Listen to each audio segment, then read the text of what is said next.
Part 2 of the themes of women in love. Next theme है sacred sensuality. अच्छा, जो sacred होता है ना वो ये होता है कि उसका मीनिंग है ब्लेस्ड, ठीक है. और सेंशुअलिटी वो होता है the condition of being pleasing और फुलफिलिंग टू द सेंसेस. मतलब हम अपनी जो सेंसेस हैं उनको हम सेटिस्फाई करें, जो हमारी अगर ख्वाहिशात उभर रही हैं उसको हम पूरा करें. तो सेक्रेड सेंशुअलिटी इसको कहते हैं in simple words.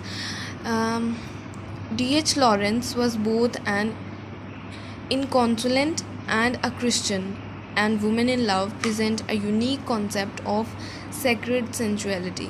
अच्छा,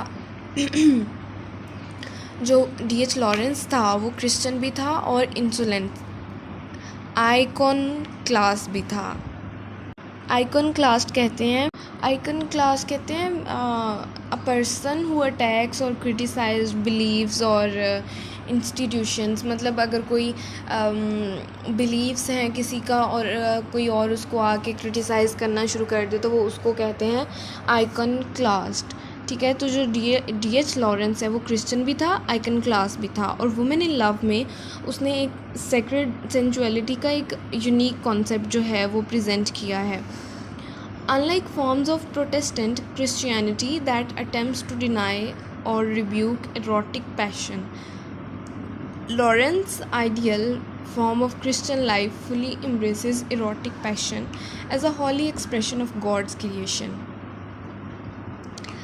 तो जो प्रोटेस्टेंट हैं, अच्छा ये क्रिश्चियंस की एक फॉर्म होती है. क्रिश्चियंस दो तरह के होते हैं, एक प्रोटेस्टेंट होते हैं और एक कैथोलिक होते हैं, ठीक है. तो प्रोटेस्टेंट की तरह क्रिश्चियनिटी जो है वो एक इरोटिक पैशन जो है वो उसको डिनाई करती है. और लॉरेंस की जो क्रिश्चियन लाइफ है, एक आइडियल क्रिश्चियन लाइफ जो है वो फुली इस चीज़ से भरी हुई है, इरोटिक पैशन से, और वो इसको एक हॉली एक्सप्रेशन समझता है गॉड्स क्रिएशन का. गंदा, sorry. This idea is most clearly represented in the union of Ursula and Birkin, which the novel describes in terms that evoke the biblical tale of Adam and Eve. तो अब जो Ursula और बर्किन की story है, उनकी जो union होती है उसको ये एडम और ईव के बिब्लिकल जो स्टोरी है उससे रिलेट करते हैं. When Ursula and Birkin visit the inn Beldover for afternoon tea, Ursula suddenly sees her lover as an original son of God and allusion to the book of Genesis. तो ये बेल्डोवर एक state है, मतलब एक जगह है जहाँ पे ये उर्सला और बर्किन जो है वो जाते हैं उसको विज़िट करने के लिए. और वहाँ पे बर्किन खड़ा होता है तो उर्सला उसको ऐसे देखती है जैसे वो सन ऑफ गॉड है. तो ये सन ऑफ गॉड समझना एक इल्यूजन है from the book of genesis. When the two leaves the in INN वाला है, ठीक है, and decide to spend the night on the floor of Sherwood Forest, Lawrence's imagery evokes to the Garden of Eden and suggests that Birkin and Ursula have a sacred union that is equal part of carnal and spiritual sensuality. अब जब वो वहाँ पे जाते हैं, वहाँ पे forest में होते हैं, वहाँ पे नाइट स्पेंड करने के लिए होते हैं, तो जो लॉरेंस ने उस टाइम पे इमेजरी यूज़ की है उससे ये पता चलता है कि जो क्या उसको कहते हैं, वैसी ही इमेजरी यूज़ की है जैसी ईडन और ईव के गार्डन में थी. उसका बिब्लिकल रेफरेंस कह लो कि उस तरह की इमेजरी यूज़ की गई है. Lawrence novel is idealises a holy form of sensuality that unites the early passions of the flesh with the soul of creation. अगला जो थीम है वो है निहिलिज्म एंड मॉडर्निटी. निहिलिज्म होता है कि किसी भी चीज़ पे बिलीव ना करना, किसी रिलीजन पे, किसी भी चीज़ पे. और मॉडर्निटी का तो आपको पता ही है, ठीक है. निहिलिज्म हमने आई थिंक पहले भी पढ़ा हुआ है. तो द बिलीव और nothing is called nihilism in simple words, ठीक है. Lawrence's novel explored the connection between nihilism and modernity. Nihilism is the philosophical view that a modern world has completely severed itself from the once meaningful spheres of religious, moral, and political life. तो according to nihilism दुनिया modern world में कोई भी किसी भी चीज़ का कोई मकसद नहीं है, रादर इट्स पॉलिटिकल, रिलीजियस और moral. For nihilist there can be no meaningful existence in the wreckage of modernity. Lawrence's novel does not suggest that nihilism is an ideal position. तो लॉरेंस जो है वो ये बिल्कुल भी सजेस्ट नहीं करता अपने नावल में कि जो निहिलिज्म है वो एक आइडियल पोजीशन है, ठीक है. लॉरेंस इसको डिनाई करता है. Rather the character of Rupert Birkin represent an understanding of nihilism that strike against its aftermath. लेकिन इसका जो कैरेक्टर है रपिट बर्किन का वो रिप्रेजेंट करता है कि जो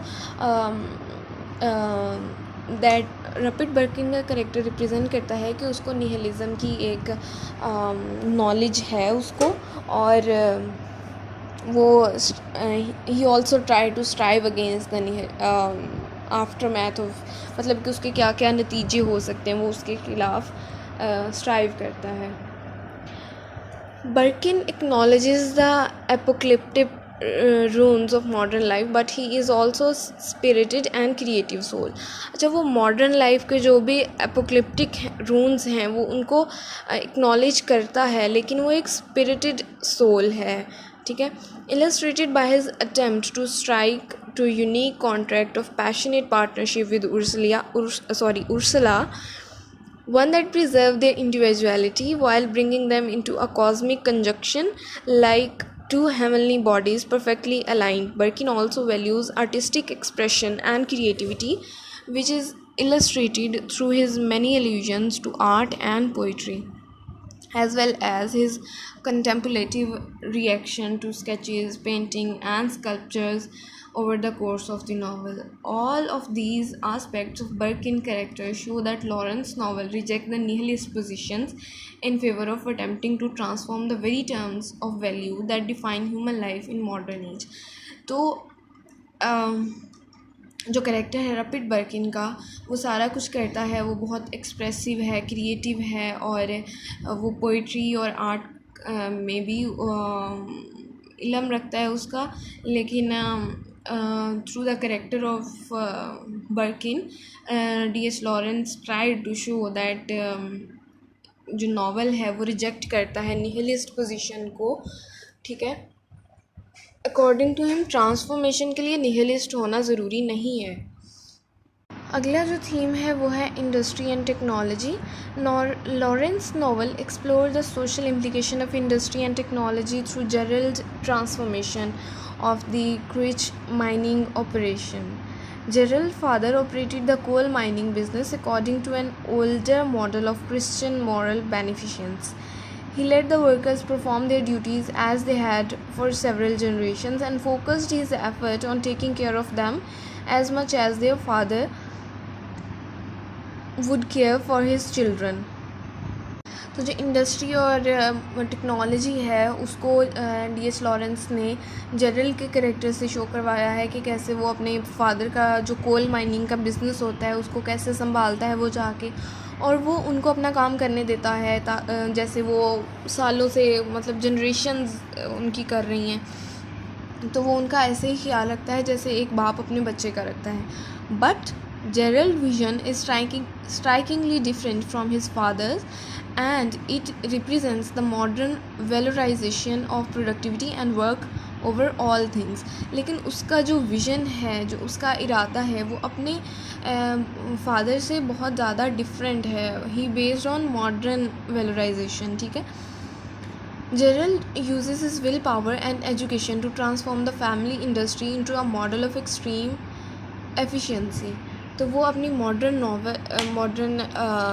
नॉलेज को इस्तेमाल करते हुए वो अपनी फैमिली की जो इंडस्ट्री है उसको ट्रांसफॉर्म कर देता है, करता है, ठीक है. By bringing in the most advanced technological machinery and practices, he also transformed the work that the miner performed.